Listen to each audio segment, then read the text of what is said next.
Дали знаете дека на археолошкиот локалитет Стоби беше откриена мермерна скулптура со представа на богот Дионис? Скулптурата, која најверојатно била изработена во 2-тиот или 3-тиот век од нашата ера, и е сочувана во височина од околу 50 сантиметри. Откриена е во остатоците од срушен зид од куќа од 6-тиот век, каде била употребена како градежен материјал.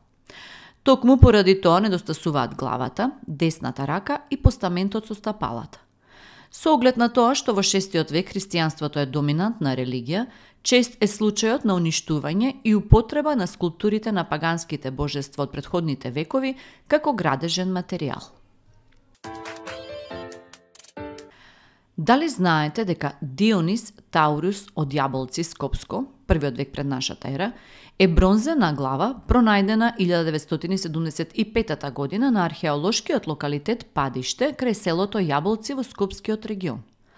Станува збор за глава на Дионис, антички бог на грозјето и виното, бог на забавата, заштитник на бунтовниците, особено оние кои не сакале да се конфронтираат на конвенционалното општество.